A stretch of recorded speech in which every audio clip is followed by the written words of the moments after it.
Que le Seigneur nous bénisse. Nous allons commencer par la prière.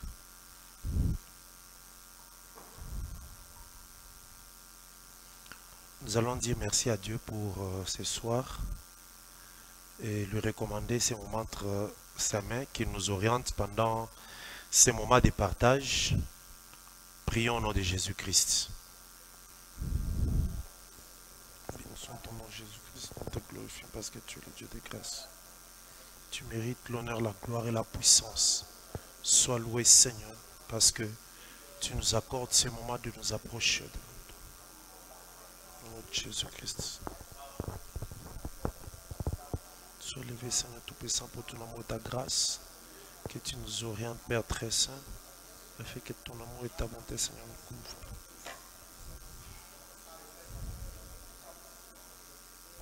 Au nom de Jésus-Christ. Sois béni Père très saint parce que tu es le roi des gloires. Que ta grâce nous oriente Jésus. Sois béni parce que tu es le roi des gloires. Au nom de Jésus-Christ. Jésus-Christ, manifestation. Au nom de Jésus-Christ. Sois béni parce que tu es le roi des gloires. Dieu Tout-Puissant. Gloire au Seigneur Jésus-Christ.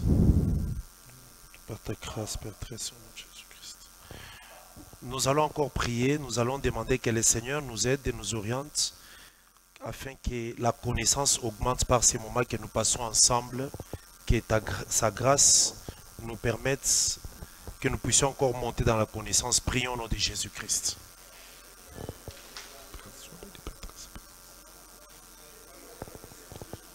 Jésus-Christ, parce que tu es le roi de moi, Jésus-Christ. Merci Père très saint parce que tu es le roi. Oh Jésus comme souverain.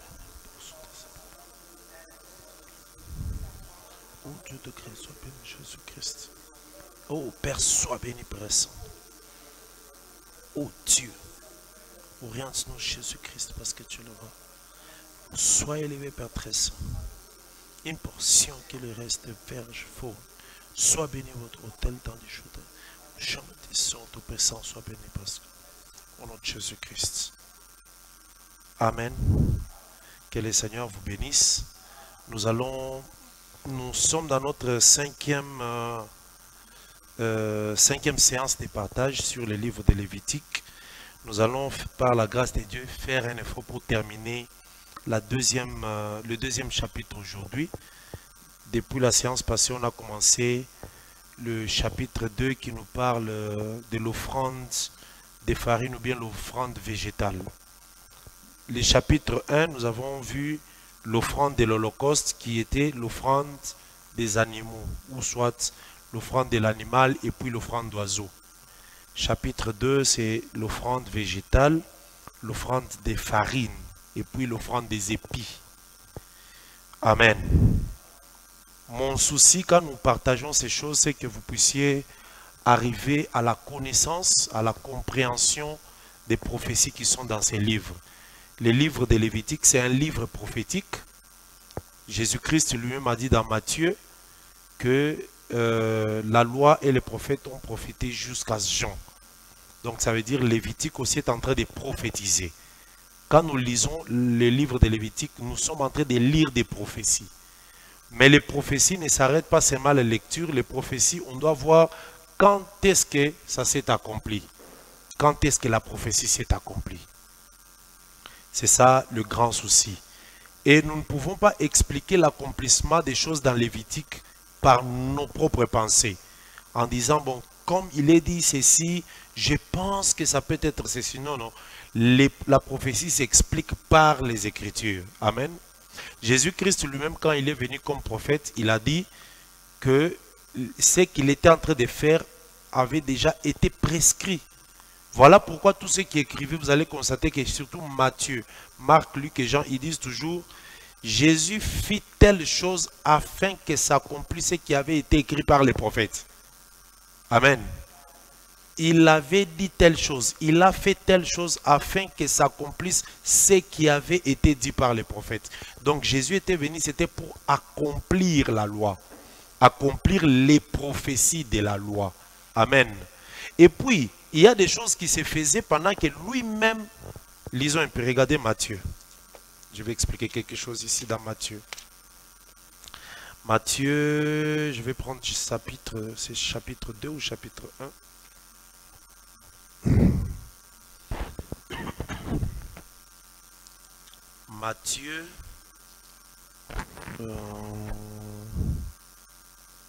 Je lis chapitre 2. Matthieu chapitre 2, je lis au nom de Jésus-Christ. Le frère Israël, vous allez nous aider avec le micro là parce que on va nous aider dans la lecture. On va lire ensemble avec l'auditoire de temps en temps.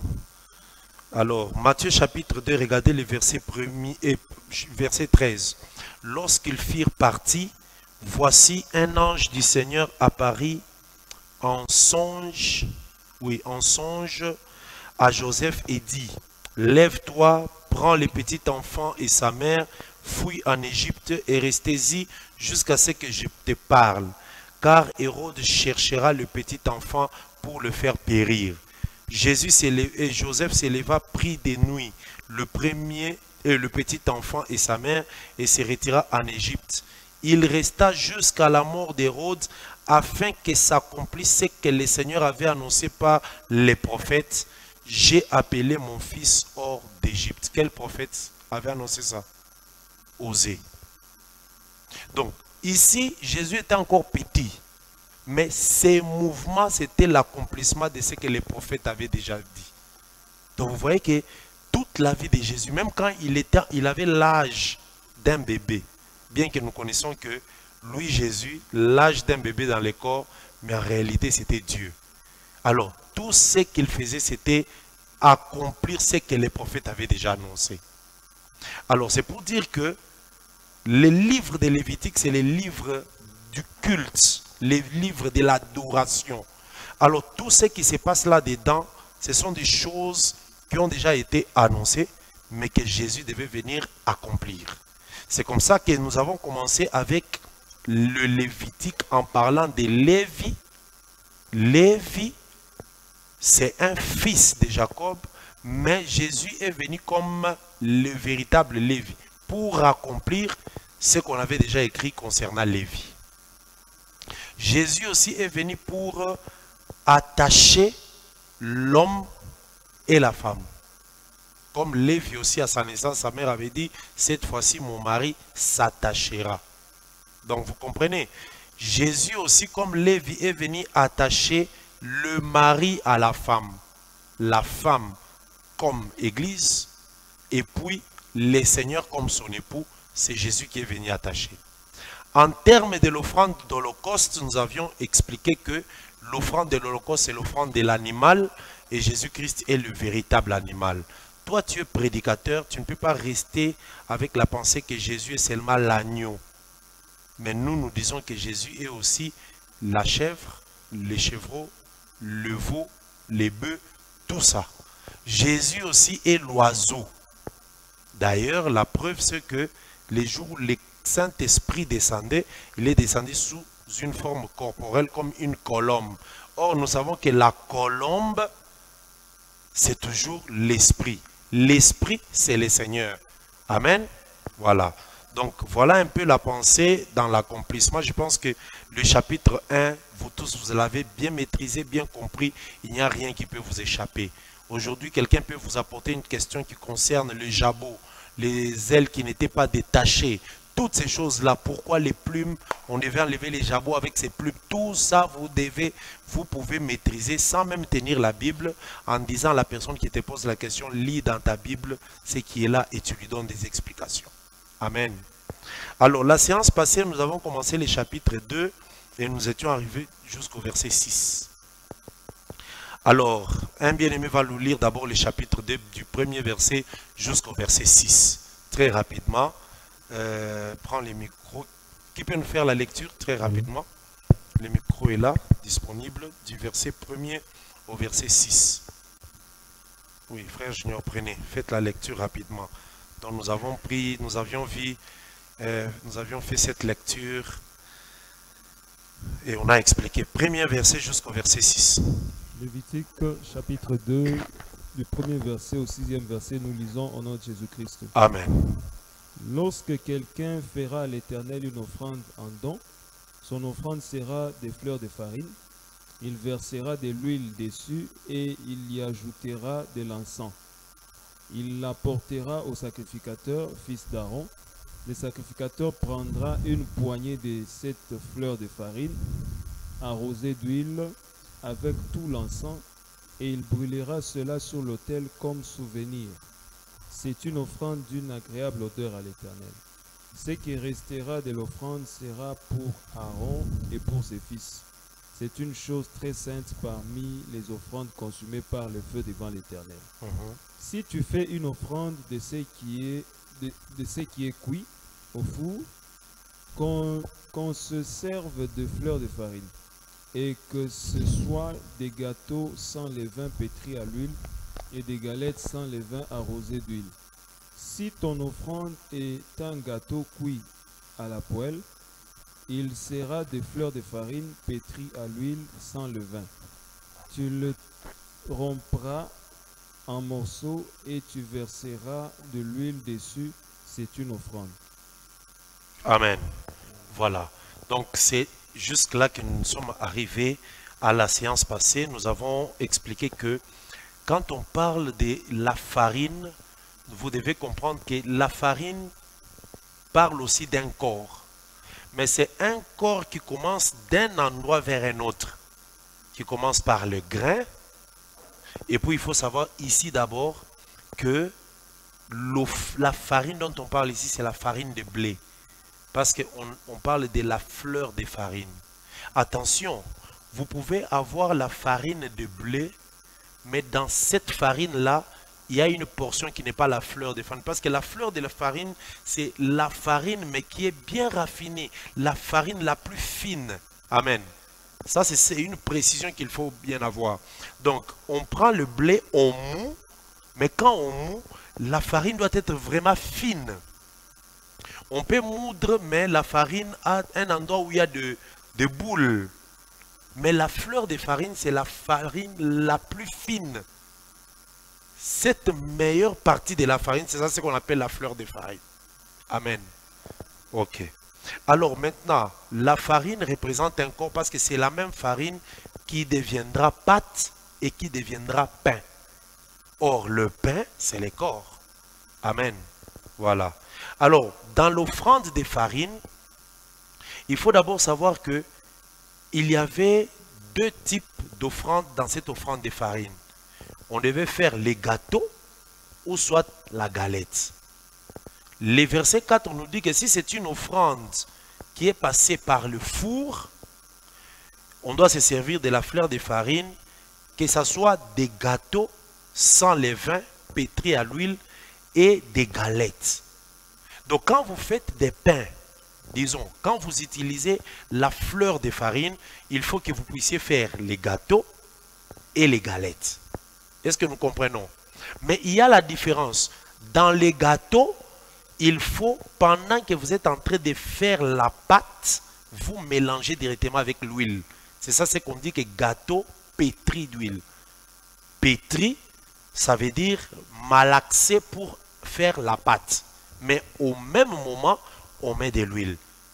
Amen. Mais quand vous faites les galettes, vous allez d'abord faire la pâte. La pâte termine, après vous venez verser l'huile. C'est ça la différence. Voilà pourquoi nous avons expliqué que ce soit la galette ou le gâteau, ça parle de Christ. Mais Christ comme gâteau, ça veut dire que dans sa gloire en tant que roi, en tant que Dieu, il avait déjà l'esprit en lui. Amen. Donc quand Christ naissait, à sa naissance, on est allé le recevoir comme qui par les mages. Les mages sont allés l'adorer comme un roi. C'est ça un gâteau, mais qui avait déjà l'huile. L'huile, c'est l'esprit. Donc il était né bébé, mais il était déjà gâteau. Parce qu'il est venu avec l'huile. Regardez déjà lorsque sa mère Marie, Jésus est dans les seins de Marie. Marie va rencontrer Élisabeth. Pendant qu'ils se rencontrent directement, l'enfant qui était dans les seins d'Élisabeth a tressailli. Vous voyez, directement. C'est ces jours-là que Jean-Baptiste était baptisé du Saint-Esprit. Pourquoi? Parce que sa mère a rencontré une maman qui avait un gâteau pétri d'huile. L'huile là du gâteau s'est communiquée à l'autre gâteau aussi qui était dans le ventre. Parce que les deux mamans avaient chacun des gâteaux dans le ventre. Est-ce que vous comprenez? Amen. Parce que, regardez, dites-moi, est-ce que vous avez vu où est-ce qu'on a baptisé Jean-Baptiste? Jean-Baptiste.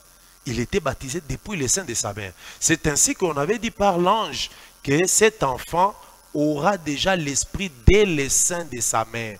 Vous vous rappelez, non? Lorsque l'ange parlait à sa mère. Donc, gâteau, ça veut dire le Seigneur dans sa gloire qui avait déjà l'esprit. Mais lorsqu'il est né et qu'il a commencé à grandir, il est devenu un serviteur. En étant serviteur, c'est une galette. Il doit d'abord aller dans les Jourdains, on le baptise, en sortant, on l'arrose d'huile. Donc en sortant du Jourdain, il est la galette, mais arrosée d'huile. Amen. Voilà les deux types de pain. Mais ces deux types de pain-là, c'est toujours Christ, gâteau pétri à l'huile et galette arrosée d'huile. Mais attention, il y a quelque chose de très important. On dit que ça doit être sans levain. Donc ça veut dire que Christ est un corps mais sans péché. Ce qu'on dit par rapport à l'offrande des farines, ça correspond à ce qu'on avait dit à l'offrande de l'animal, que l'animal doit être sans défaut. Sans levain, et pour le pain, c'est ça sans défaut pour l'animal. Est-ce que nous nous comprenons? Amen. Il faut, ce sont des langages, mais qu'on attribue à chaque chose selon son espèce. L'espèce de l'animal, sans défaut. Il ne peut pas être boiteux, il ne peut pas manquer un œil, il ne peut pas avoir l'oreille coupée. C'est ça l'animal sans défaut. Le même animal sans défaut, c'est ça le gâteau sans levain. Amen. Or, le fait de ne pas avoir de levure parle de la nature sans péché. Donc Jésus est un corps mais sans péché. Mais ce corps-là doit porter les péchés. Est-ce que vous comprenez? Lorsqu'il porte les péchés, maintenant il doit passer au four. Il doit passer à la poêle, il doit passer sur les grilles. Est-ce que nous comprenons? Amen? Ok. Ici, je suis revenu un peu sur ce qu'on avait déjà de la fois passée. Alors, le verset 4, on dit, si tu offres ce qui est cuit au four, qu'on se serve de fleurs de farine et que ce soit des gâteaux sans levain pétris d'huile et des galettes sans levain arrosées d'huile. Verset 5, si ton offrande est un gâteau cuit à la poêle, il sera des fleurs de farine pétries à l'huile sans levain. Maintenant le verset 6, tu les rompras en morceaux et tu verseras de l'huile dessus, c'est une offrande. Donc regardez, il était d'abord blé, on l'a pris, on l'a moulu, il est devenu farine, on l'a fait pâte, soit pétrie si les gâteaux, ou soit arrosé si les galettes, mais en étant gâteau, il faut après qu'il soit déjà passé par le feu, il est passé par le feu, qu'est-ce qu'on doit faire? On doit les rompre en morceaux. Quand est-ce que ce pain était rompu en morceaux? Les jours où Jésus était assis dans la chambre haute avec les apôtres, il a pris ces pains-là, il a rompu en morceaux, il coupe, il donne à Pierre. Donc Pierre devient un morceau de ces pains-là. Il coupe, il donne à Jean. Jean devient un morceau. Il coupe, il donne à Matthieu. Il coupe, il donne. Vous voyez, en coupant et en donnant, chaque apôtre devient un morceau de pain. Est-ce que vous comprenez? Voilà. Mais ici on dit, on les rompra en morceaux. C'est Christ qui s'est rompu en morceaux. Quand il s'est rompu en morceaux, il s'est retrouvé maintenant dans la chambre haute. Après, qu'est-ce qu'on dit, frère Junior? Verset 6, tu les rompras en morceaux et puis quoi? Laissez le micro seulement, on va échanger. Donnez le micro là. Que ça soit là parce qu'on doit échanger. De temps en temps, ça va passer aussi vers les autres bien-aimés. Alors, qu'est-ce qu'on dit, frère Junior? Tu les rompras en morceaux et tu verseras de l'huile dessus. C'est une offrande. Vous voyez? Écoutez, je vais expliquer quelque chose. Donc, Christ était le pain. mais qu'il s'est rompu en morceaux. Souvenez-vous que l'église, c'est tout un pain. L'apôtre Paul a dit dans 1 Corinthiens 5, vous soyez une pâte nouvelle. Or, la pâte là, c'est quoi? C'est le pain. Amen. Soyez une pâte nouvelle. Les apôtres qui étaient restés dans la chambre haute là, c'était tout un pain. Mais déjà coupé en morceaux parce que c'est nous tous, l'église, nous constituons les corps de Christ. Mais toi-même, tu sais que le corps de Christ, c'est un pain. Donc, chaque membre de l'église est un morceau de pain. Amen. Les jours où le Saint-Esprit est descendu, c'est les jours où les morceaux de pain, on y a versé de l'huile. Est-ce que nous nous comprenons? Voilà. C'est ça le verset 6. Donc, tu les rompras en morceaux et tu verseras l'huile dessus. C'est ça l'accomplissement. Jésus-Christ, lorsqu'il est sorti des eaux du baptême, il a été baptisé. Les apôtres sont restés, le Saint-Esprit est venu, ils ont été baptisés. Moi, je vous dirais que Jésus a été baptisé 2 fois. Baptisé de l'Esprit. Amen. Oui, baptisé de l'Esprit. Pourquoi j'ai dit 2 fois? Parce que l'église là qu'il a laissée, c'était lui. Lorsque l'apôtre Paul persécutait l'église, Jésus est venu lui dire, pourquoi tu me persécutes? Or, c'est cette église-là qui était baptisée le jour de la Pentecôte. C'est ça le morceau de pain qui a reçu de l'huile. Est-ce que nous comprenons? Ok. Verset 7. Je lis au nom de Jésus-Christ. Si ton offrande est un gâteau cuit sur le grill, retenez que ce soit le four, que ce soit le feu, le grill, la poêle, tout ça parle de l'œuvre de la croix. Amen. Ça veut dire la souffrance du pain. L'autel de l'Holocauste, c'est le lieu de la souffrance de l'animal. Mais le four, le grill, le poêle, c'est le lieu de la souffrance du pain. Donc le pain, la pâte là qui a été faite, doit passer par la souffrance. Est-ce que nous comprenons? Voilà.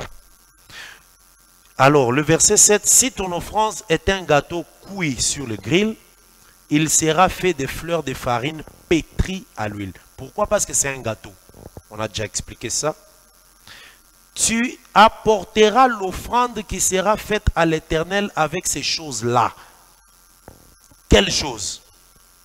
L'huile et l'encens. Rappelez-vous, on avait parlé de l'huile et l'encens. Verset combien? Toujours là, chapitre 2, verset 2. Hein? C'est ça, non? Voilà. Donc, l'huile et l'encens. Alors, tu apporteras l'offrande qui sera faite à l'Éternel avec ces choses-là. Elle sera remise au sacrificateur qui la présentera sur l'autel. Je préfère d'abord rentrer vers le verset 2. Regardez, je rentre au verset... Prenons le verset 1er d'abord. Je lis au nom de Jésus-Christ. Lorsque quelqu'un fera à l'Éternel une offrande en don, son offrande sera des fleurs de farine. Il versera l'huile dessus et il y ajoutera l'encens. Ça, c'est d'abord le principe de l'offrande des farines ou l'offrande végétale.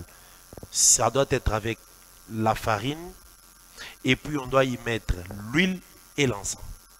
Je vous ai dit que Jésus-Christ aussi a reçu ces 2 choses. L'huile d'abord, après le baptême de Jean-Baptiste, et l'encens par la femme pécheresse, le parfum. Amen. Et ça s'est fait quand? Avant d'aller au four. C'est à partir du verset 2, maintenant il ira au four. Mais avant d'aller au four, il doit recevoir des choses. L'huile et l'encens. Qui a amené Jésus pour avoir l'huile? C'est Jean-Baptiste. Il a baptisé, l'huile est descendue. Après, quand il a marché, il rencontre la femme pécheresse qui amène le parfum, parce que l'encens c'est le parfum, la bonne odeur. Il verse les parfums directement. Les jours où on verse les parfums, Jésus dit quoi? Il a fait ça pour les jours de ma sépulture. Ah, donc il a fait ça, maintenant il est temps que j'aille au four. Est-ce que nous comprenons? Maintenant le verset 2, il apportera au sacrificateur. Donc quand il a reçu l'huile et l'encens, maintenant on doit l'amener au sacrificateur au pluriel. Jésus, quand il a reçu le Saint-Esprit, et qu'il a reçu le parfum, on l'a amené chez Caïphe et Anne. Caïphe et Anne étaient des sacrificateurs. Est-ce que nous comprenons? Amen. Maintenant, regardez, il apportera au sacrificateur, fils d'Aaron, le sacrificateur parmi les deux, un seulement. Le sacrificateur prendra une poignée de cette fleur de farine. Est-ce que nous comprenons? Amen. Vous allez comprendre que c'est Caïphe qui a apporté Jésus à la croix. Parce que c'est Caïphe qui a dit, mieux vaut que cet homme meure. Vous comprenez? Parmi les deux sacrificateurs, l'un l'a apporté vers le four, vers le feu. Alors, le sacrificateur prendra une poignée de fleurs de farine. Écoutez, quand je dis une poignée, c'est quoi? Suivez-moi très bien, regardez. Souvenez-vous que Jésus a dit, je pense que c'est dans Matthieu 23. On va vérifier. Il a dit, vous les scribes et les pharisiens, accomplissez, comblez votre mesure. Vous avez tué déjà des prophètes, maintenant prenez-moi, ajoutez-moi pour que la mesure soit totale. Est-ce qu'on peut lire ces passages-là? C'est Matthieu combien? 23. Si on peut lire très rapidement, Matthieu 23.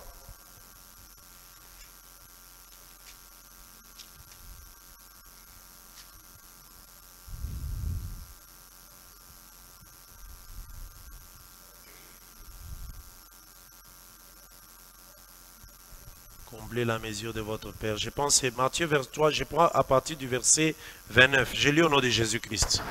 Matthieu 23, verset 29. Malheur à vous, scribes et pharisiens hypocrites, parce que vous bâtissez les tombeaux des prophètes et vous ornez les sépulcres des justes. Amen.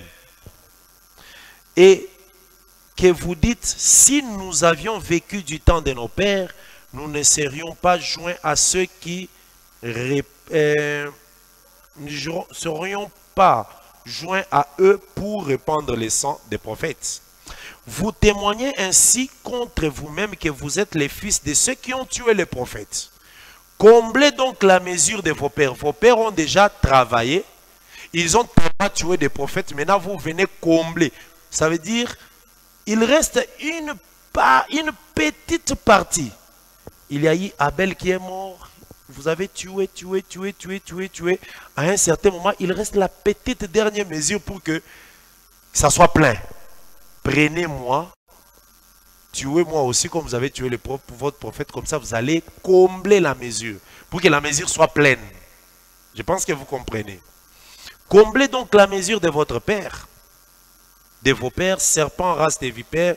Comment échapperez-vous au châtiment de la gêne? C'est pourquoi voici, je vous envoie des prophètes, des sages et des scribes. Vous tuerez et crucifierez les uns. Vous battrez des verges les autres dans vos synagogues et vous les persécuterez de ville en ville, afin que retombe sur vous tous les sangs innocents répandus sur la terre, depuis le sang d'Abel, le juste, jusqu'au sang de Zacharie, fils de Berechiah, que vous avez tué entre eux. Je vous dis en vérité, tout cela retombera sur cette génération. Amen. Maintenant, qu'est-ce que je voulais dire en prenant ces passages? Lorsque Jésus, on l'a mené au four, c'est comme si on comble ce qu'on avait déjà commencé quand on persécutait les prophètes. On a déjà tué les autres prophètes, Abel, ainsi de suite. On a persécuté les Élie qui fouillaient et tout. Jusqu'à Jean-Baptiste, on l'a même décapité. Lorsqu'on vient avec Jésus au four, c'est comme si tous les prophètes ont été amenés là. Je ne sais pas si vous comprenez. Suivez-moi parce que je parle à des gens qui doivent prêcher. Jésus qu'on amène à la croix, c'est comme si on amenait tous les prophètes qui souffraient dans l'ombre. Mais quand ils arrivent à la croix, on ne va pas prendre tous les prophètes. On va prendre seulement Jésus. C'est ça la poignée de farine. Est-ce que vous comprenez?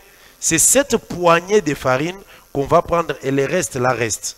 C'est cette poignée Jésus qu'on mettra au feu. C'est ainsi que c'est Jésus qui a été pris et on l'a mis à la croix. Amen. Tous les autres prophètes qui sont aussi la fleur de farine, personne d'entre eux n'ira. Je ne sais pas si nous comprenons. Je peux continuer? Ok. Amen. Voilà. Alors, le verset 7, si ton offrande est un gâteau cuit au four, il sera fait de fleurs de farine pétries à l'huile. Tu apporteras l'offrande qui sera faite à l'Éternel avec toutes ces choses. Il sera remis au sacrificateur qui la présentera sur l'autel. Le sacrificateur en prendra ce qui doit être offert comme souvenir. Qu'est-ce qui doit être offert? C'est ça la poignée là dont je parle. D'abord, j'étais au verset combien? On était au verset 2, non? Ce que je suis en train de lire au verset 8 et 9, c'est ça ce qui est au verset 2. Je ne sais pas si nous nous comprenons. Je reprends le verset 2. Il l'apportera au sacrificateur fils d'Aaron. Le sacrificateur prendra une poignée de cette fleur de farine arrosée d'huile avec tout l'encens et il brûlera cela sur l'autel comme souvenir. Les souvenirs, ce n'est pas les prophètes. Même si les prophètes ont souffert aussi. Amen. David a souffert. Il était l'exemple de Jésus. Tous les prophètes ont souffert. Jonas a souffert en entrant dans le ventre du poisson. Il était le type de Jésus. Mais en arrivant au four, on prendra un seul qui sera offert comme souvenir. C'est Jésus qui reste comme souvenir. Aujourd'hui, quand nous voulons avoir le pardon du péché, le Seigneur se rappelle de ce qui était offert comme souvenir. C'était Jésus. Amen. Voilà. Je rentre maintenant vers les versets 8 et 9. Tu apporteras l'offrande qui sera faite à l'Éternel avec ces choses-là. Elle sera remise au sacrificateur qui la présentera sur l'autel. Le sacrificateur en prélèvera ce qui doit être offert comme souvenir et le brûlera sur l'autel. C'est une offrande d'une agréable odeur à l'Éternel. Amen. Ce qui restera de l'offrande, maintenant écoutez très bien. Parce que quand on vient avec tous les prophètes qui sont en Christ, je vous informe que quand Christ marchait, tous les prophètes étaient en lui. Tu es Jean-Baptiste, tu es Jérémie, tu es Élie, tu es ceci, tu es cela, tous étaient en lui. Mais lorsqu'il faut l'amener à la croix, on détache tous les autres là, on prend une poignée qui est Jésus seul qu'on doit offrir parce que c'est lui qui sera comme souvenir. Amen. Maintenant, on dit que ce qui restera de l'offrande, ce qui restera de c'est quoi? Mais c'est les prophètes. Amen. Oui. Aujourd'hui, nous avons les prophètes, l'enseignement des prophètes. C'est ce qui est resté de l'offrande. Quand tu lis Ésaïe, c'est ce qui est resté de l'offrande. Quand nous lisons Genèse, c'est ce qui est resté de l'offrande. Amen. L'offrande a été sacrifiée, mais ce qui est resté de l'offrande, ce sont les prophètes. Est-ce que quelqu'un comprend? Maintenant, qu'est-ce qu'on va en faire? Lisons. Verset 10. Ce qui restera de l'offrande sera pour Aaron et ses fils. Donc ça sera pour le royaume des sacrificateurs. Aujourd'hui, les écrits des prophètes, ça reste pour nous parce que nous sommes au royaume des sacrificateurs. C'est ce qui reste de l'offrande. Amen. Est-ce que quelqu'un comprend? Aujourd'hui aussi, l'enseignement de la grâce, c'est ce qui reste de l'offrande. Ça reste pour nous l'église. Parce que nous aussi, nous sommes Aaron et ses fils. Aaron, Christ et nous comme les sacrificateurs. Amen. Ce qui restera de l'offrande sera pour Aaron et pour ses fils. C'est une chose sainte parmi les offrandes consumées par le feu devant l'Éternel. Donc aujourd'hui, l'enseignement que nous avons, l'enseignement des prophètes, l'enseignement des apôtres, c'est la chose sainte qui reste de l'offrande qui a été donnée. C'est ainsi que doctrinalement, aujourd'hui, tu ne peux pas abandonner ou rejeter l'enseignement. Jésus-Christ lui-même a dit que la loi ne peut pas être abolie. Il était venu l'accomplir, mais cette loi ne peut pas être abolie. C'est ce qui reste de l'offrande. Amen. Verset 11. Retenez les questions, s'il y en a, on va y répondre. Amen. Que le Seigneur vous bénisse. Verset 11. Aucune des offrandes que vous présenterez à l'Éternel ne sera faite avec du levain, car vous ne brûlerez rien qui contienne du levain ou du miel parmi les offrandes consumées par le feu devant l'Éternel.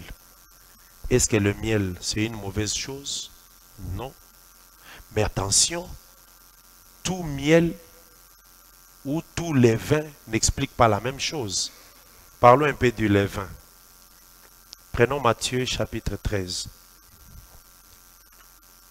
Matthieu 13.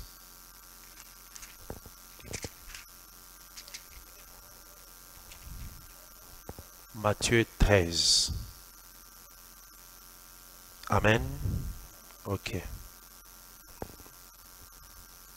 Frère Espoir va nous lire. Frère John, prenez les micros, passez là à Frère Espoir. Oui, donnez à Frère Ogive. Ogive va passer là. Il va nous lire Matthieu 13.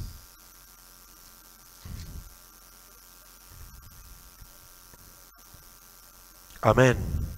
Ok. Verset 32 jusqu'au verset 34 ou 33. Matthieu 13, 32 à 33. Nous lisons Matthieu chapitre 13. Le micro est ouvert. Nous lisons Matthieu. Ça passe. Ok, allez-y. Matthieu chapitre 13, versets 32 à 34. Amen. C'est la plus petite de toutes les semences, mais quand il a poussé, il est plus grand que le légume et devient un arbre, de sorte que les oiseaux du ciel viennent habiter dans ses branches.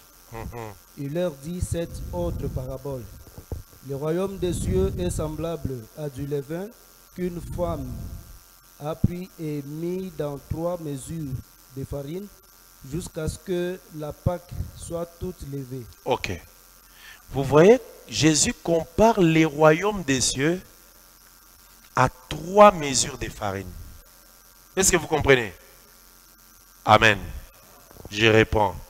Il compare les royaumes des cieux à du levain qu'une femme a mis dans 3 mesures de farine. Donc, du levain, mais qu'on a mis dans 3 mesures. Donc, ça veut dire que les 3 mesures qui étaient là, sans levain, ne produisaient rien. Mais quand on prend le levain, on met dans les 3 mesures, c'est ça le royaume des cieux. Est-ce que quelqu'un comprend?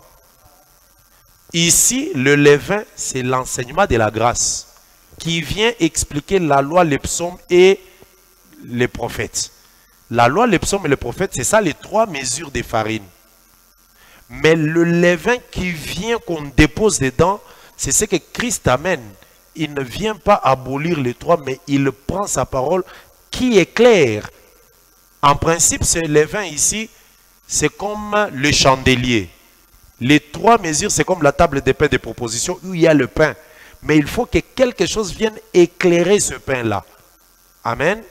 C'est ça le royaume des cieux. Donc, le royaume des cieux, c'est la loi, les psaumes et les prophètes expliqués. C'est ça le royaume des cieux. C'est ça le levain dans les 3 mesures. Ici, le levain a un autre sens. Frère Espoir, toujours comme tu as le micro, prends chapitre 16. Chapitre 16. Verset...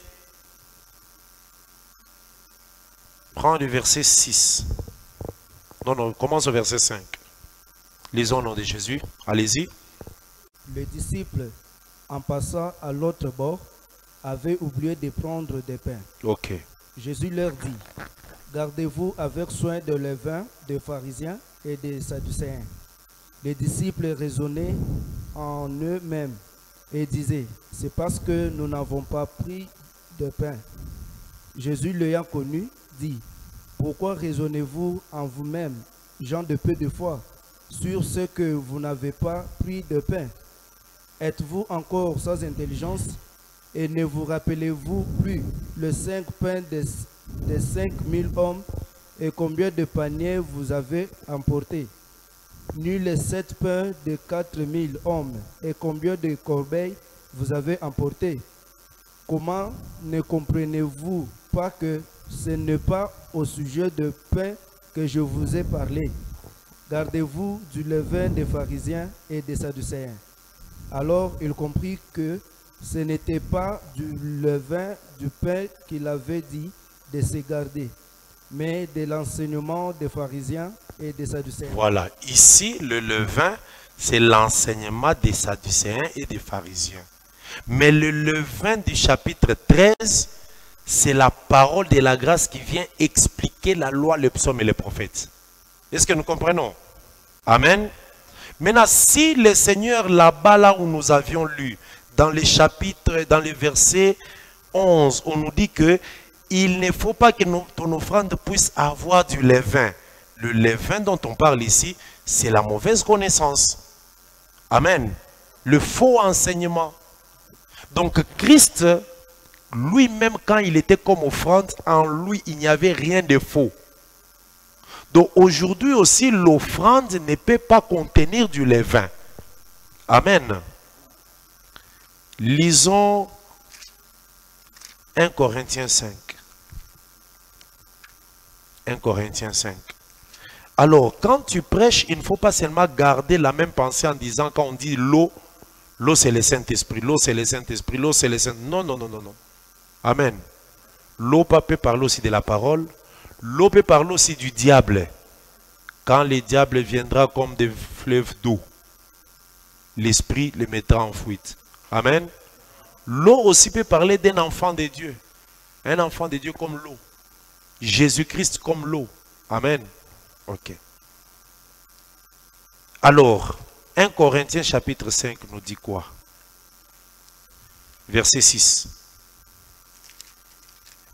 1 Corinthiens 5, 6. C'est bien alors que vous vous glorifiez. Ne savez-vous pas qu'un peu de levain fait lever toute la pâte? Faites disparaître le vieux levain, afin que vous soyez une pâte nouvelle, puisque vous êtes sans levain, car Christ, notre Pâque, a été immolé. Continue 8. Célébrons donc la fête non avec du vieux levain, non avec un levain de malice et de méchanceté, mais avec le pain sans levain de la pureté et de la vérité. Ici, on nous fait voir alors que le levain ici, c'est la mauvaise nature, l'ancienne nature. C'est pour ça qu'on appelle ça vieux levain. Même la nature comme ça, c'est du levain. Mais on dit le vieux levain, donc la mauvaise nature, l'ancienne nature. Donc ici, nous comprenons, je voulais expliquer ça pour comprendre que pourquoi l'Éternel dit qu'il ne faut pas présenter l'offrande avec du levain. Ça veut dire une offrande avec des péchés, avec des imperfections. Amen. La même chose pour le miel, parce que le miel et le levain parlent de la connaissance. Amen. Le miel aussi, c'est la connaissance. Les lions qui étaient morts, déchirés par Samson, a produit du miel. Et nous savons que le miel, disons le lion, c'est la loi, mais le miel, c'était la grâce. Amen. Si dans les lions, il y avait du miel, et nous confirmons que les lions, c'est la loi, mais moi, je t'informe aussi que les lions, là, c'est les 3 mesures de blé. Amen. Les lions, là, c'est les 3 mesures de blé de la femme, là. Et le miel, c'est le levain. Est-ce que quelqu'un comprend?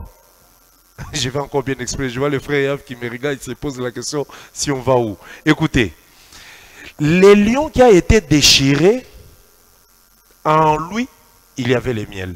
C'est un temps, je vais bien expliquer. Mais la femme avait les 3 mesures de farine, mais il n'y avait pas encore du levain. C'est un temps. Est-ce que vous comprenez? Alors, l'époque de la femme, c'est ça l'époque de la loi. Maintenant, quand Jésus vient, il prend du levain, il met dans les 3 mesures, c'est l'époque du lion. Parce que dans les lions, il y a le miel.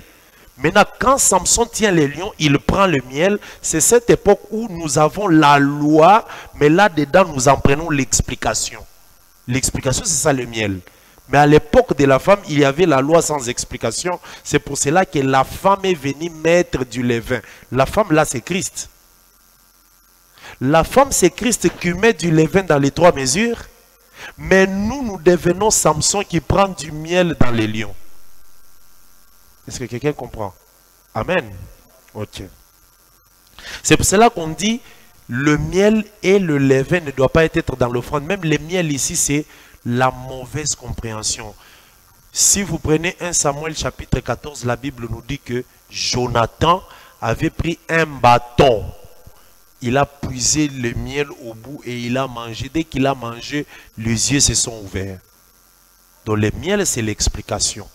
Mais l'offrande ne doit pas avoir le faux explication. Amen. La fausse interprétation. Tout ce que tu pourras faire comme offrande. Or, notre offrande, c'est Christ. Christ, on ne peut pas y trouver dedans le faux levain et le faux miel dedans. Descendons. Lévitique toujours 2, verset 11. Aucune offrande que vous présenterez à l'Éternel ne se fera avec du levain, car vous ne brûlerez rien qui contienne du levain ou du miel parmi les offrandes consumées par les fées devant l'Éternel. Ici, le miel et le levain, c'est la nature contraire à ce que l'enseignement doit avoir. Mais regardez maintenant comment est-ce qu'on ouvre une brèche maintenant. Verset 12. Vous pourrez en offrir à l'Éternel comme offrande des prémices. Amen. Vous pouvez en offrir à l'Éternel. Qu'est-ce que vous pouvez en offrir à l'Éternel? L'offrande avec les levains et du miel. Ça ne doit pas passer au four, mais ça doit être comme offrande des prémices. Je vais expliquer ça. Vous pourrez en offrir à l'Éternel comme offrande des prémices, mais il n'en sera point présenté sur l'autel. Donc l'offrande qui a le miel et le levain ne peut pas arriver sur l'autel. Pourquoi? Jésus-Christ sur l'autel, c'est la connaissance parfaite, sans erreur, sans défaut, sans faute. Amen. Amen. Ok. Que Dieu soit loué. Et nous bénissons tous les bien-aimés qui nous suivent en ligne. Les bien-aimés Gloire Kalenga, je vois, le frère Jeff, le frère Léon de la Zambie. Que le Seigneur vous bénisse. Alors, donc ici, nous disons que l'offrande qui passe sur l'autel ne doit pas avoir le miel et le levain. Pourquoi? Parce que Christ qui est offert, c'est l'offrande parfaite, sans défaut, sans péché, sans connaissance, comment je peux dire, sans connaissance biaisée. Parce que lui-même, il est la vraie connaissance.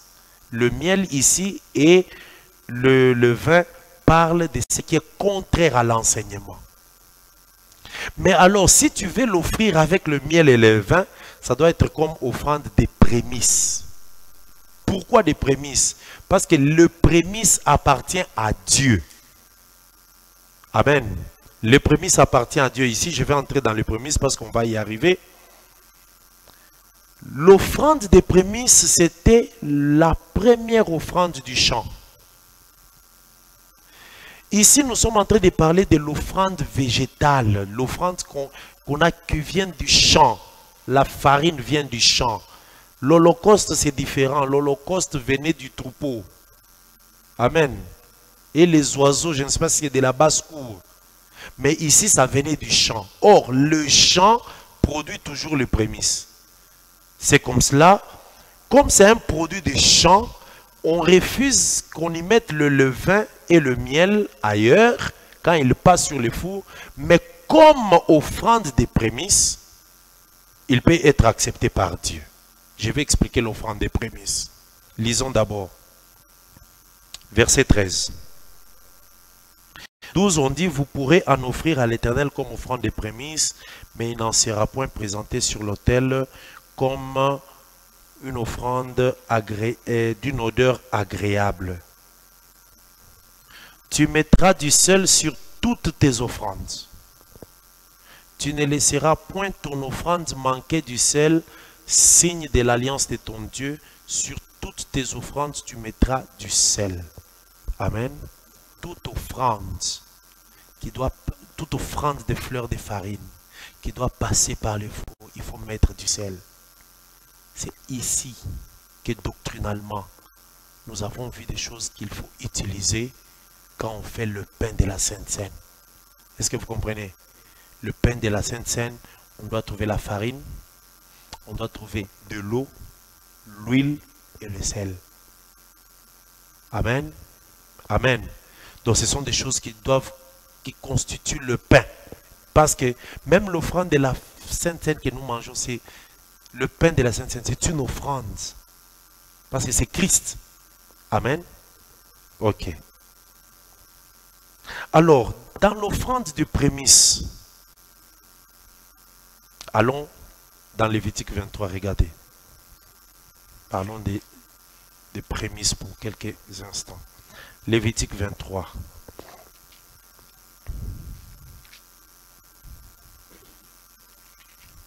Donnez à frère Juvex, il va nous lire. Passez-lui les micros.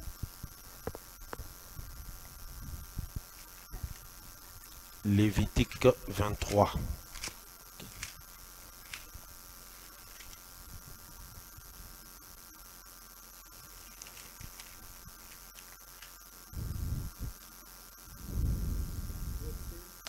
Vous allez commencer au verset 13. Verset 13. Lévitique 23, verset 13. On peut aller même jusqu'au verset 14. Lévitique chapitre 23, verset 13, nous lisons: Vous y joindrez une offrande de 2/10 de fleurs de farine pétrie à l'huile, comme offrande consumée par le feu, d'une agréable odeur à l'Éternel. Et vous ferez une libation d'un quart de hin de vin. Vous ne mangerez ni pain, ni épis rôtis ou broyés, jusqu'au jour même où vous apporterez l'offrande à votre Dieu. C'est une loi perpétuelle pour vos descendants dans tous les lieux où vous habiterez. Amen. Ici, cette loi, c'était pour la fête des prémices. Ça commence à partir du verset 10. Quand vous regardez au verset 10, on commence la loi sur la fête des prémices. Verset 10, parle aux enfants d'Israël et tu leur diras, quand vous serez entrés dans les pays que je vous donne et que vous y ferez la moisson, vous apporterez au sacrificateur une gerbe qui est prémisse de votre moisson. Il agitera de côté et d'autre la gerbe devant l'Éternel, afin qu'elle soit agréée. Les sacrificateurs l'agitera de côté et d'autre le lendemain du sabbat.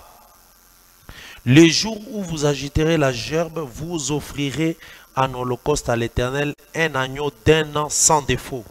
Vous y joindrez une offrande de 2/10 de fleurs de farine pétrie à l'huile, comme une offrande consumée par le feu, d'une agréable odeur à l'Éternel, et vous ferez une libation d'un quart de hin de vin. Amen. Ici, on nous parle de la fleur et la fête des gerbes ou la fête des prémices. C'est quoi le prémisse? Le prémisse, c'est le premier produit du champ. Mais je vous dis que il y a 3 types de prémices. Retenez très bien.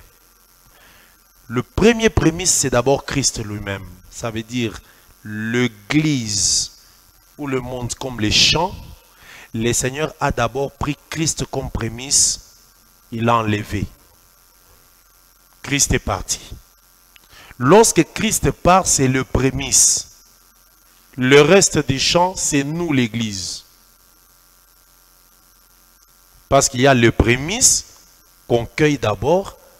Et après, on viendra aussi cueillir le reste. Est-ce que vous comprenez? L'enlèvement, c'est la fête des prémices. Ou le départ d'abord de Jésus. Jésus part. Amen. Quand Jésus part, c'est la fête des prémices. Frère Roger, soyez concentrés. Hein? Alors, quand Jésus part, c'est le prémisse. Il y a une partie du champ qui reste. Nous aussi, à l'enlèvement, nous serons prémices. Pourquoi? Parce que les vierges folles resteront. Après cela, Jésus viendra pour prendre encore et sauver Israël pour le faire entrer dans le millénium. Israël, sera aussi prémisse. Est-ce que vous comprenez? Amen. Il y a 3 types de prémices ou 3 étapes de prémices. Deutéronome explique cela et puis Corinthiens. Commençons par Deutéronome. Allons dans Deutéronome 16. Deutéronome chapitre 16.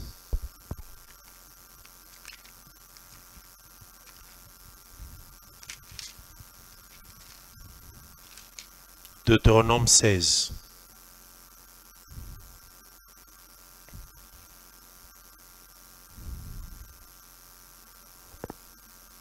Donnez le micro à frère John. Deutéronome 16, verset 16, nous lisons. Deutéronome 16, verset 16, nous lisons au nom de Jésus-Christ. Amen. Trois fois par année, tous les mâles d'entre vous se À haute voix pour que le son pénètre. 3 fois par année, tous les mâles d'entre vous se présenteront devant l'Éternel ton Dieu, dans le lieu qu'il choisira, à la fête des pains sans levain, à la fête des semaines et à la fête des tabernacles. On ne paraîtra point devant l'Éternel le main vide. Je vais expliquer quelque chose. Suivez très bien ici. 3 fois par année. Donc dans une année, il y a combien d'apparitions? 3. On doit paraître devant l'Éternel. 3 dans une année. Lorsque l'année de grâce a commencé, le premier qui est allé paraître devant Dieu, c'est Jésus. Parce qu'il a ouvert l'année de grâce et puis il est parti. En allant, il est allé se présenter devant Dieu. Il est parti comme prémisse. Une fois dans l'année. C'était quoi? À la fête des pains sans levain. Amen. Parce que c'est la Pâque. Jésus est mort à la Pâque. La Pâque, c'est la fête des pains sans levain. La deuxième fois, c'est à la fête des semaines. Or, la fête des semaines, je vous avais dit que c'est la fête des semaines qui se passe en été. Et en été, c'est l'enlèvement. Je vous avais parlé ça dans l'année des grâces. Ça veut dire, nous aussi, quand nous partons, c'est la troisième. Nous partons nous présenter devant Dieu. Là où Jésus est allé là, nous irons aussi nous présenter. C'est la deuxième présentation devant le Seigneur dans l'année. Amen. C'est aussi le prémisse parce que nous sommes partis comme prémisse. Les vierges folles sont restées. Amen. Amen. La troisième fois, c'est dans la fête des tabernacles. Donc, c'est le millénium. Or, nous qui étions déjà partis, quand nous revenons, Israël vient aussi entrer dans le millénium. Lui aussi vient se présenter. C'est toujours dans l'année. Est-ce que quelqu'un comprend ça? Voilà. Maintenant, dans cette présentation-là, c'est là dans la présentation qu'on peut amener le levain et le miel. Et là, le levain et le miel, c'est la nature de la connaissance. Parce que si les vierges folles sont restées, pourquoi? Parce qu'ils ont manqué le levain qui est la connaissance, qui est l'huile parfaite. Amen. Voilà. Que le Seigneur des grâces vous bénisse. Je pense qu'ici c'est bien clair. Amen. Ok, rentrons dans Lévitique 2. On termine dans quelques minutes quand même les 3 versets qui restent. Avant de lire Lévitique, allons un peu dans 1 Corinthiens 15. Regardez 1 Corinthiens 15. 1 Corinthiens chapitre 15. Donnez le micro au frère héritier. 1 Corinthiens 15.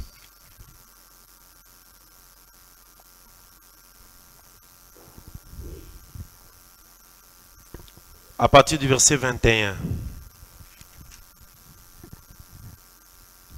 1 Corinthiens chapitre 15, le verset 21, on lit la parole au nom de notre Seigneur Jésus-Christ. Amen. Car puisque la mort est venue par un homme, c'est aussi par un homme qui est venue la résurrection des morts. Continue. Et comme tout meurt en Adam, de même aussi tous revivront en Christ. Mais chacun en son sang. En son rang. Et chacun en son rang. Christ comme prémisse, puis ceux qui appartiennent à Christ lors de son avènement. Amen. On s'arrête d'abord là-bas. Vous voyez ce qu'on dit? Puisque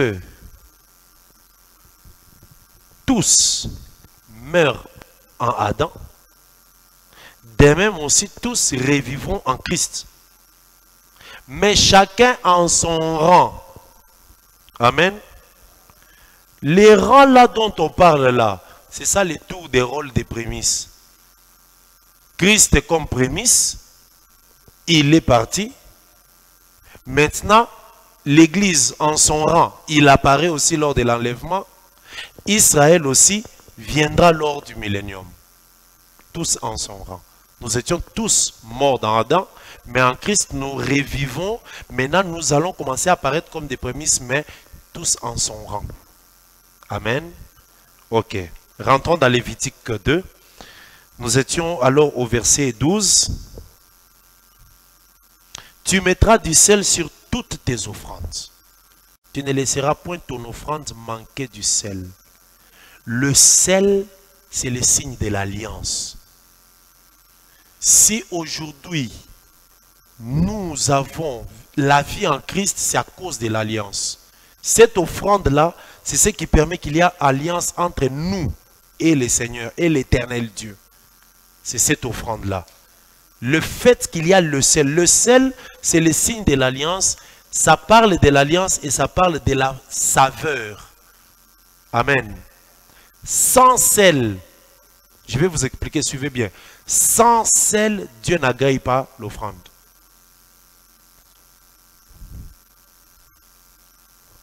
Donc sans sel, le Seigneur n'agréera pas l'offrande. Voilà pourquoi, ici je vais toucher une partie dans la doctrine. Amen. Prenez un peu Colossiens 4. Regardez Colossiens 4. Je voulais te faire voir que toi aussi tu es une offrande des fleurs de farine. Une offrande de farine. Colossiens chapitre 4. Colossiens 4.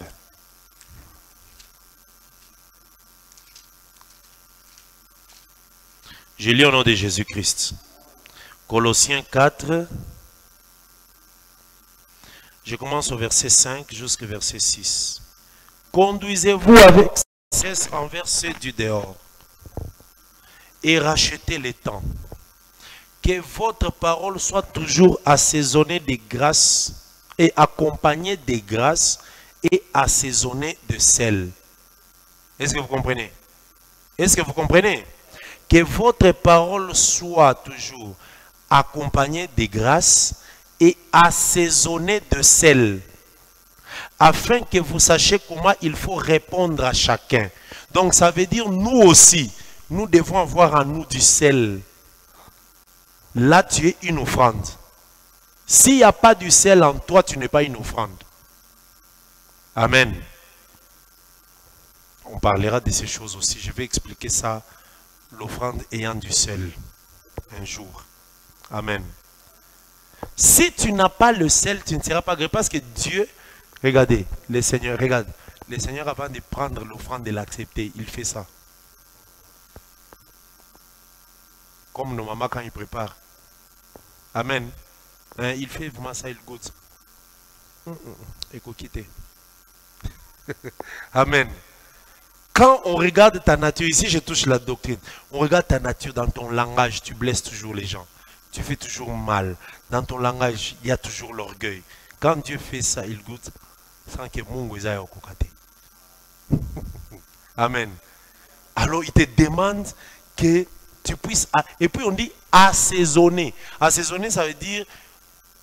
C'est comme quand on met quoi? On met des épices dans la nourriture.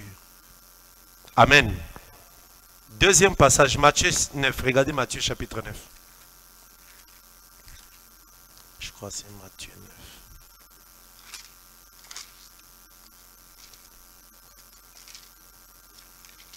Matthieu 9. Est-ce que c'est Matthieu 9, je crois? Ou Marc le passage rapidement.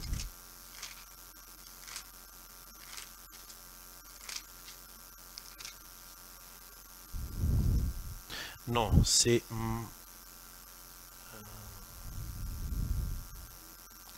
Marc 9. Prenons d'abord Marc 9.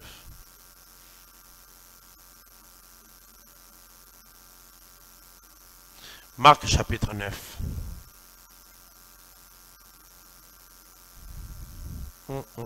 Ça c'est merveilleux. Amen. On en parlera. Amen. Je commence la lecture au verset 49. Je lis au nom de Jésus. Car tout homme sera salé de feu. Tout homme salé de feu. Amen. Oui. Parce que l'offrande doit passer au feu, mais cette offrande doit avoir du sel. Amen. Frère Junior, je vois que tu cherches à entrer là-dedans. Tout homme sera salé de feu. En principe, un enfant de Dieu, c'est comme un poisson. On te met sur le feu, on met du sel, on te retourne, on te retourne. Amen. Salé de feu. Alors, le verset 51 maintenant dit 50, pardon. Le sel est une bonne chose. Mais si le sel devient sans saveur, avec quoi l'assaisonnerez-vous? Parce que d'abord, c'est le sel qui assaisonne. Maintenant, si le sel lui-même là, il perd la saveur, on ne sait pas l'assaisonner. Maintenant, le verset 51 donne un conseil. Ayez du sel en vous. Parce que vous êtes une offrande. Ayez du sel en vous et soyez en paix les uns avec les autres. Amen. Donc, en tant qu'enfants de Dieu, nous devons avoir du sel à nous parce que le Seigneur accepte l'offrande qui a le sel. Ici, je ne vais pas vraiment aller dans la portion doctrinale. J'en parlais parce qu'il y a des choses qu'on prépare par rapport au sel. Mais ici, je prends le sel comme l'alliance qui permet que Dieu agrée l'offrande.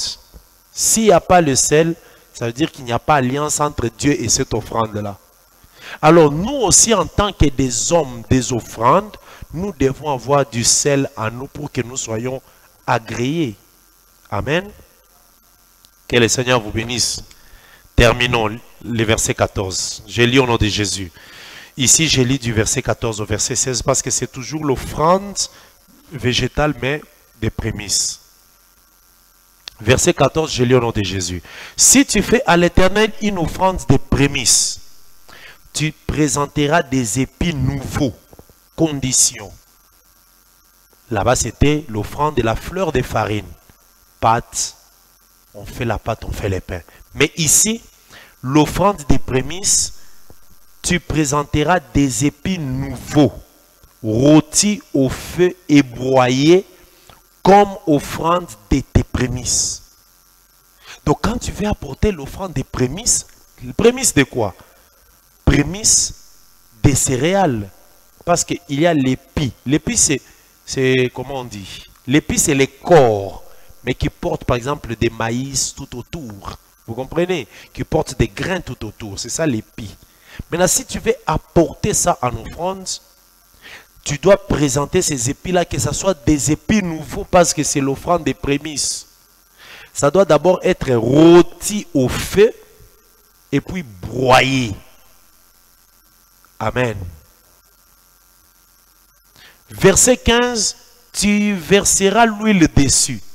Faites attention, je vais vous expliquer ici quelque chose. Et tu y ajouteras l'encens, c'est une offrande. Amen. Amen. Ok. L'épi broyé. Dans les songes de Joseph, il a vu 7 vaches maigres qui ont avalé les 7 vaches grasses. Amen. Voilà. Et il a vu aussi 7 épis minces qui ont avalé les 7 épis gros ou gras. Amen. Nous, tous ici, nous confirmons que les vaches là, c'est les serviteurs. On dit toujours, il y a Jésus et Moïse comme des vaches, les bœufs ou les veaux. Alors si Joseph, dans l'interprétation, non, c'était les songes des pharaons, hein? Oui, c'était Pharaon.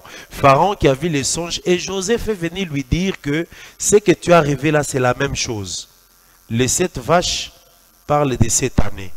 Les 7 épis aussi parlent de cette année. Or, nous savons que dans les Écritures, nous avons 2 années. L'année de la loi qui est Moïse, l'année de la grâce. Donc, les épis aussi, ce sont des hommes. Est-ce que vous comprenez?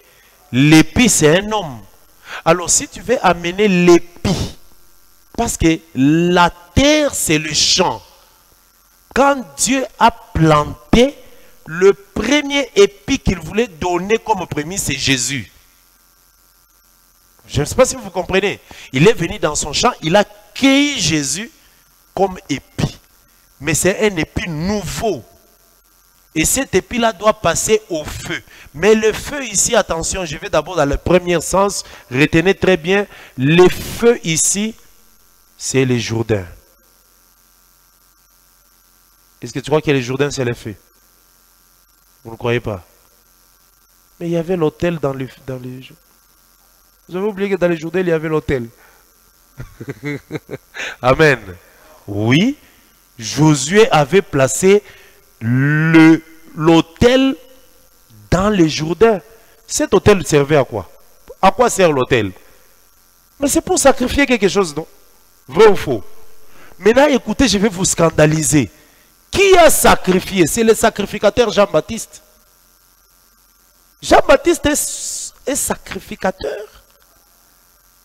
Je sais que toi tu dis, moi je sais qu'il est prophète, mais moi je t'informe qu'il est sacrificateur.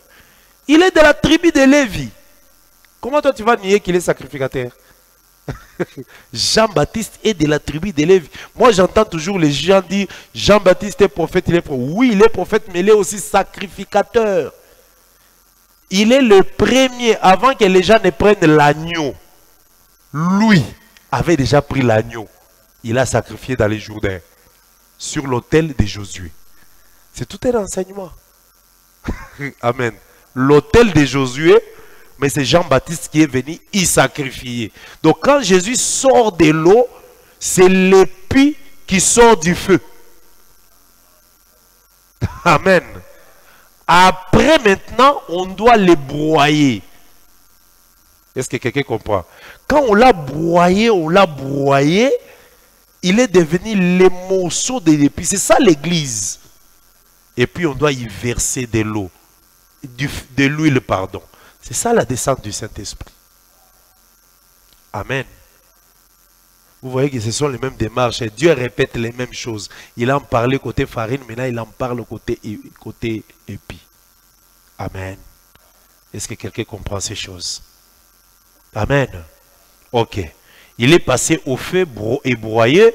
Or, quand on passe au feu, l'œuvre de la croix, c'est ça même, c'est ça broyer. L'œuvre de la croix, on l'a broyé. Donc, ce qu'on dit sur l'épi ici, c'est effectivement ce qu'on avait dit sur la farine. C'est la même chose. Tu vas voir que quand il est passé au feu, on l'a broyé et après il a reçu l'encens. Donc, Jésus-Christ aussi, après le baptême, quand il sort, il reçoit l'encens, il doit aller maintenant sur le feu. C'est ça le verset 16. Lisons le verset 16. Le sacrificateur brûlera comme souvenir une portion des épis broyés et de l'huile avec tout l'encens. Ça c'est Jésus qui monte maintenant à la croix après être sorti des eaux du baptême, parce que dans les baptêmes là, c'est un sacrificateur qui l'a sacrifié. Amen. C'est une offrande par le feu devant l'Éternel. Consumée par le feu devant l'Éternel. Que le Seigneur des grâces vous bénisse. Amen. Vous voyez les démarches que Dieu, la démarche que Dieu a faite dans ces livres ici. Amen. Israël, lui, allait offrir ces choses, épis, farine, tout ça, sans comprendre. Il adorait Dieu. Mais en réalité, il est en train de prophétiser sur des choses que Christ viendra accomplir. Toi, tu es prédicateur. Quand tu dis aux gens que Christ est venu accomplir la loi. Mais Lévitique chapitre 2, c'est la loi. C'est comme ça qu'il faut expliquer que c'est Christ qui a accompli ça. Comment il a accompli? Il a été farine, il a été épi nouveau mais broyé, et puis on y a versé de l'huile. Amen. C'est ça l'offrande consumée par le fait d'une agréable odeur devant l'Éternel. Que le Seigneur des grâces vous bénisse. Acclamons très fort pour le Seigneur.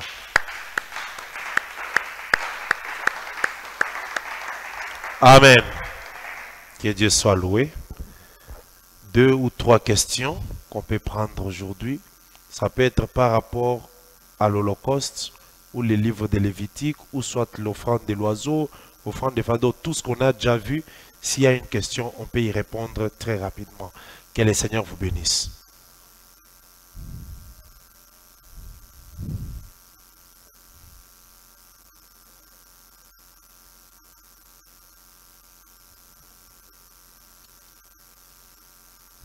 Quand il n'y a pas de questions, on est sûr qu'on a bien compris, on a bien maîtrisé. Il n'y a pas de soucis.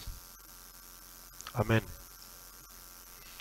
Il y a des choses ici qui semblent être un peu contradictoires. Il faut bien maîtriser, comprendre pourquoi on explique que Christ c'est un épi passé au feu et broyé. Amen. Mais moi j'ai fait ressortir ça comme l'époque du baptême, parce que Jésus-Christ, ce qu'il a vécu même au baptême, c'est aussi sa préfigurer l'œuvre de la croix. Amen.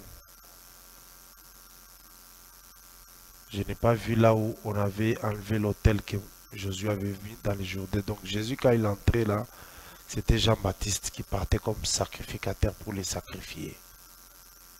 Amen.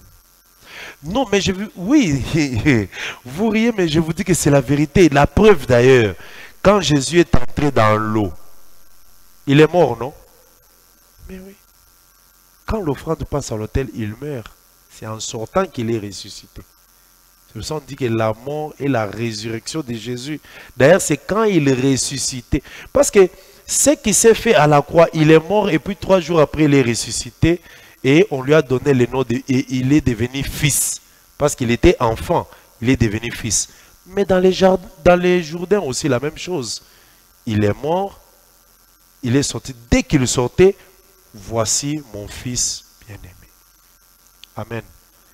Donc, retiens que tu peux prêcher aux gens thème d'un séminaire, le sacrificateur Jean-Baptiste. Les gens viendront. Ils vont venir écouter comment est-ce que Jean-Baptiste est sacrificateur. Parce que ils savent seulement que Jean-Baptiste est prophète. Mais toi, tu leur enseignes que Jean-Baptiste est sacrificateur. Tu vas commencer d'abord par la tribu de Jean-Baptiste. Il est de quelle tribu?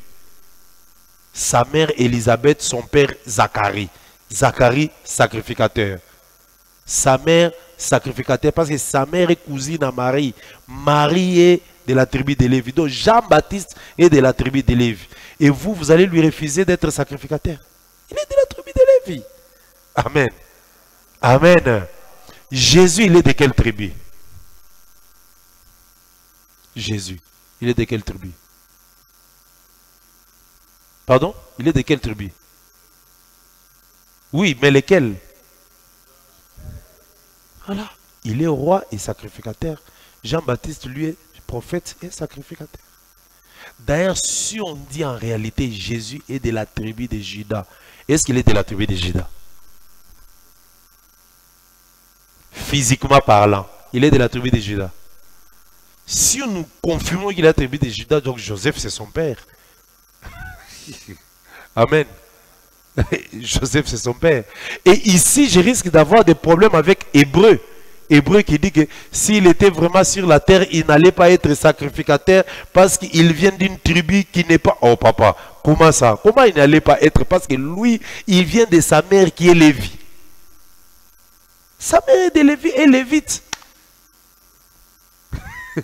Amen. Lisons ça, Hébreu. Regardez Hébreu. Oui, chapitre 7. J'ai lu au nom de Jésus-Christ. Verset 12. Hébreu 7, 12. Si donc car les sacerdoces étant changés, nécessairement aussi il y a changement des lois. En effet, celui de qui ces choses sont dites appartient à une tribu dont aucun membre n'a fait le service de l'autel. C'est lui dont on parle, Jésus. Il appartient à une tribu dont aucun membre n'a fait le service de l'autel. Car il est notoire que notre Seigneur est sorti de Juda. Tribu dont Moïse n'a rien dit pour ce qui concerne les sacerdoces. Ici, c'est lui qui écrit Hébreu nous fait voir que Jésus n'est pas de la tribu de Lévi. Or, il est sorti dans le ventre d'une Lévite. Amen. Et cette Lévite-là n'a même pas eu la sémence de Joseph qui est de la tribu de Juda. Ça, c'est matière à réflexion. Amen. C'est pour vous faire voir que Jésus est de la tribu de Juda, non d'abord physiquement comme ça, mais par prophétie. Pourquoi? Parce que son père David est roi. Lui aussi est roi. Et puis lui avait déjà la prophétie qu'il doit s'asseoir sur le trône de David, son père. Or, le trône de David a précédé David. Est-ce que vous savez ça? Le trône de David a précédé David. Dans nos royaumes ici, c'est quand tu deviens roi qu'on dit voilà le trône de tel roi. Mais le trône de David a été avant David. C'est Luc 1 qui le dit, lisons. Luc chapitre 1.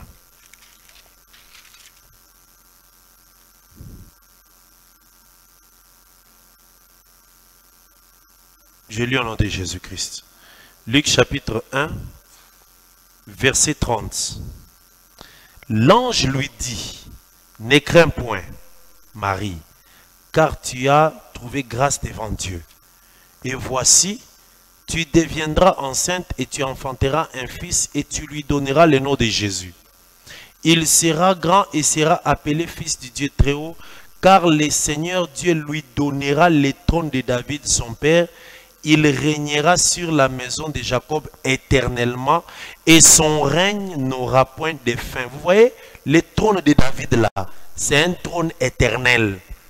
Donc c'est un trône qui a commencé avant David, mais on l'appelait déjà trône de David. Mais ça a commencé avant David. Donc, avant que David ne naisse, ce trône-là existait. Maintenant, si ce trône-là existait, qui s'asseyait sur ce trône-là? C'est l'Éternel lui-même. Or, si l'Éternel s'asseyait sur le trône de Juda, donc ça veut dire Jésus était de Juda avant même sa naissance. Je pense que nous comprenons. Il était de cette tribu avant même de sa naissance. C'est tout un enseignement et c'est très profond. Amen. Maintenant, Hébreu nous dit que non, Jésus, on ne peut même pas compter parce que si vraiment on était strict comme ça, il ne pouvait pas être sacrificateur parce que lui vient de la tribu dont... Donc c'est comme s'il refuse que Jésus vienne de, Juda, de la tribu de Lévi. Mais nous croyons qu'il vient de ces deux tribus. Pourquoi? Parce que Melchisedec veut dire roi sacrificateur. Melchisedec, roi sacrificateur. Donc Melchisedec c'est Juda et Lévi. Est-ce que vous comprenez? Melchisedec c'est Juda et Lévi. Que le Seigneur vous bénisse. Oui, frère John. Les micros.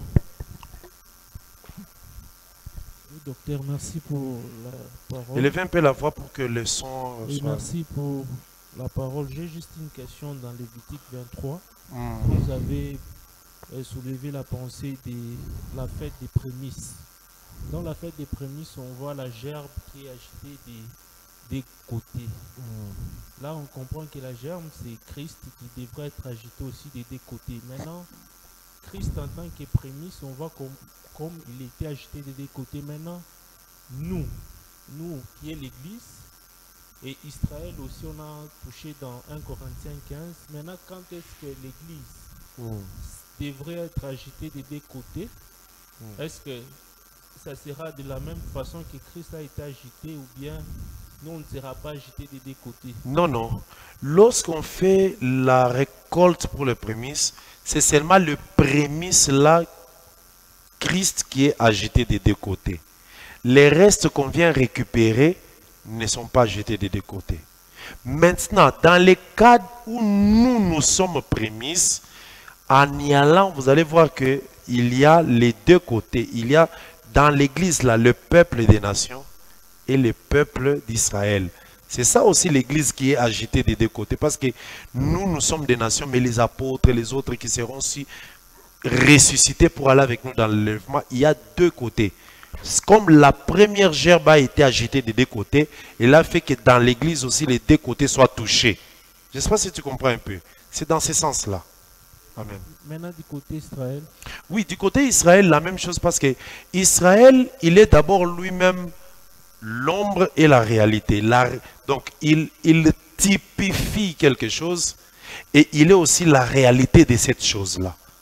C'est comme ça qu'on parle toujours de... rappelez-vous que dans Nombre, la Bible dit que Israël, c'est Nombre, je vais lire ça. Deutéronome, c'est Deutéronome.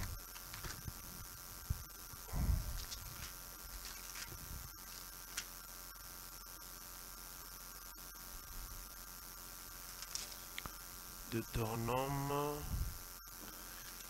chapitre 30, je vais le trouver très rapidement.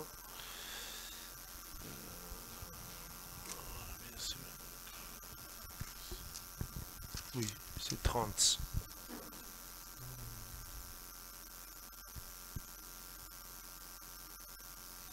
Là, on dit que Dieu a donné, outre la loi qu'il avait donnée à Horeb, il leur avait donné une autre loi. Et c'est par cette loi qu'ils ont été sauvés.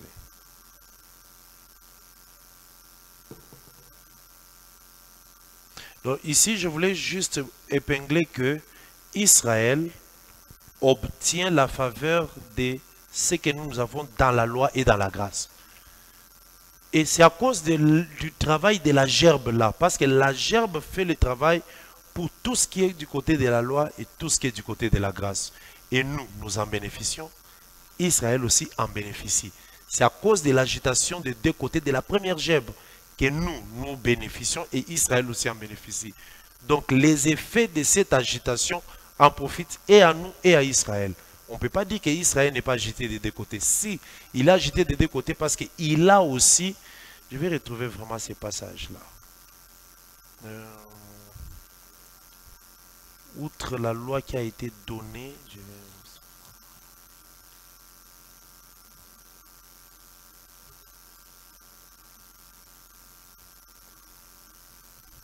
Voilà. Deutéronome 29. Je lis chapitre 29, verset 1er. Je lis au nom de Jésus-Christ. Voici les paroles de l'alliance que l'Éternel ordonna à Moïse de traiter avec les enfants d'Israël au pays des Moab, en dehors de l'alliance qu'il avait traitée avec eux à Horeb. Est-ce que tu comprends? Dieu avait traité avec Israël les paroles de l'alliance de Horeb, mais il a demandé encore à Moïse à Moab. Moab, c'est quoi? Une terre étrangère. De traiter encore une autre alliance à part celle-là. Donc Israël a deux alliances. C'est ça la gerbe agitée des deux côtés que Israël aussi bénéficie. Nous aussi, la même chose. Amen. Cette gerbe, quand elle a été agitée, ceux qui font partie de l'Église, il y a ceux des nations et ceux d'Israël. Oui. Oui, on peut prendre la dernière question. Très rapidement.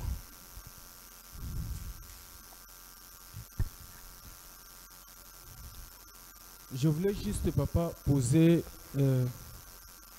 cette question, mais je voulais juste avoir l'explication de cette écriture. Lévitique, chapitre 23, le verset 22. Oh, mais là, nous ne sommes pas encore arrivés, vous anticipez. Hein? Nous allons arriver à Lévitique 3. Tu as dit verset combien? Le verset 22. Verset 2. Le verset 22. Lévitique 3, 22. Lévitique 23. 23, ah, ok. Oui, 23, le verset 22. Ok. Quand vous ferez la moisson dans votre pays, tu laisseras un coin de ton champ sans le moissonner.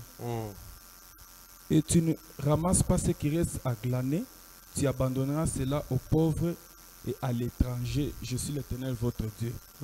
Là, voici la pensée, le coin du champ qu'on laisse sans moissonner ici. Donc, il va y avoir un éclaircissement. Le coin du champ qu'on laisse à mentionner, c'est Boaz. C'est le coin du champ. Tu vas voir que Ruth était parti là où il y avait Boaz au coin. Lis seulement dans l'histoire là de Ruth, tu vas voir que quand Boaz est entré, il est allé dans son champ, dans un coin dormir là-bas. C'est là où l'étranger Ruth. On a dit tu vas laisser à l'étranger. L'étranger était parti là-bas parce qu'il devait récupérer ce qu'il y avait là au coin. Et ce qui était là au coin, c'est Boaz. Amen. Israël aussi avait tout un champ. Mais dans ces champs-là, il y avait un homme qui est allé dormir dans les coins à la croix. C'est Jésus. Et nous, les étrangers, nous sommes allés là au coin. On a juste pris Jésus. Je vais expliquer ça contre toi. Ici, je t'ai parlé ça superficiellement. Mais quand on arrivera dans Lévitique 23, je vais expliquer. Amen. Regarde Ruth. Ruth. Le coin des champs, c'est quelqu'un, c'est un homme. Amen. C'est un homme. Il s'appelle Jésus de Nazareth. Je croyais que tu allais dire Amen. Que je retrouve Ruth. Non. Ruth. Juste après juge. Voilà. Ruth.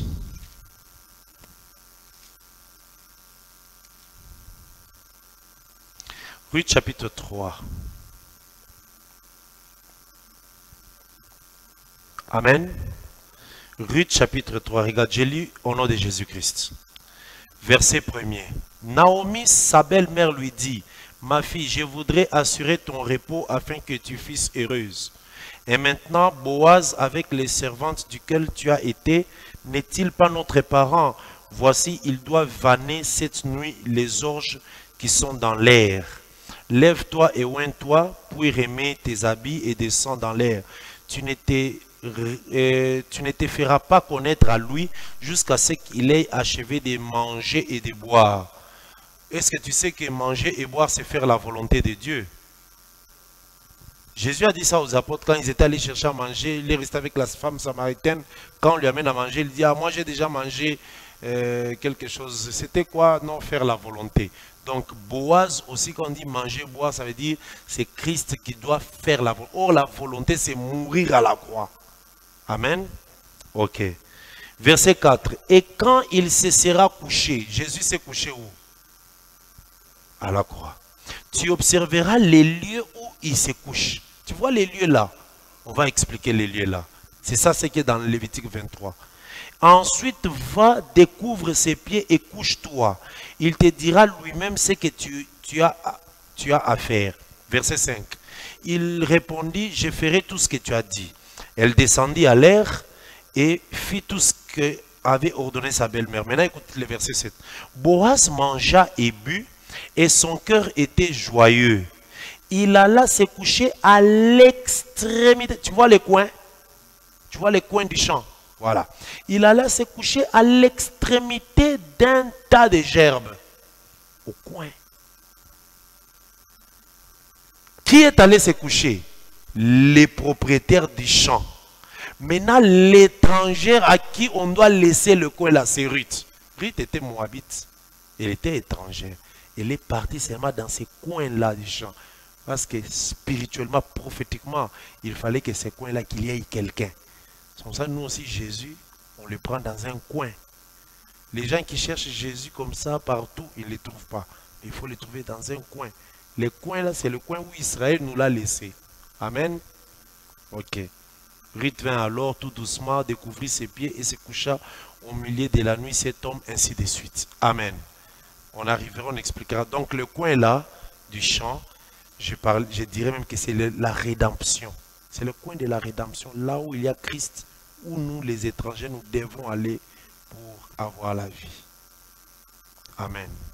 Ok. Ah, vous levez la main alors qu'on clôture. Maintenant, j'ai demandé ici. Donnez alors à Enoch aussi sa question et puis je vais et puis on va... Oui. Mettez un peu le micro plus près parce qu'on a besoin du son là. Mets le micro pour que j'entende. Approche ça, oui. Approche vers vous. Allez-y. Oui, docteur, je veux juste l'explication de Matthieu 32 à 33. Lorsque vous expliquez, je n'avais pas bien saisi. Matthieu combien? 32 à 33. Je veux l'explication, chapitre 32 à 33. Matthieu Non. 13.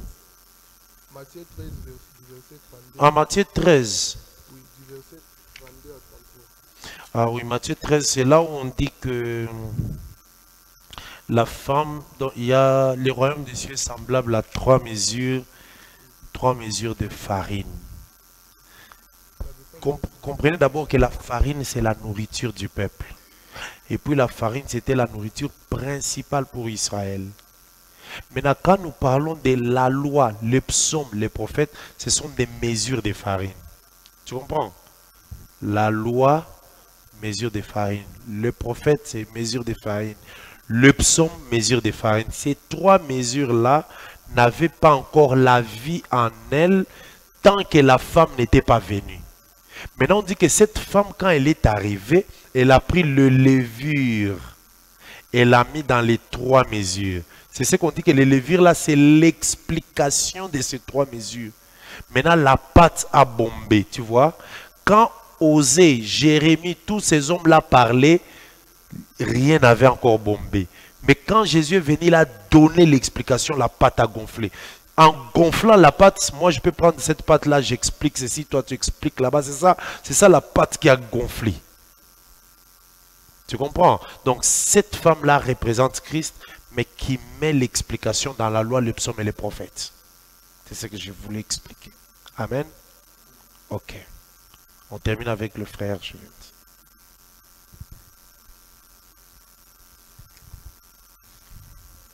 Merci beaucoup, docteur, pour la parole. Moi, ma question, c'est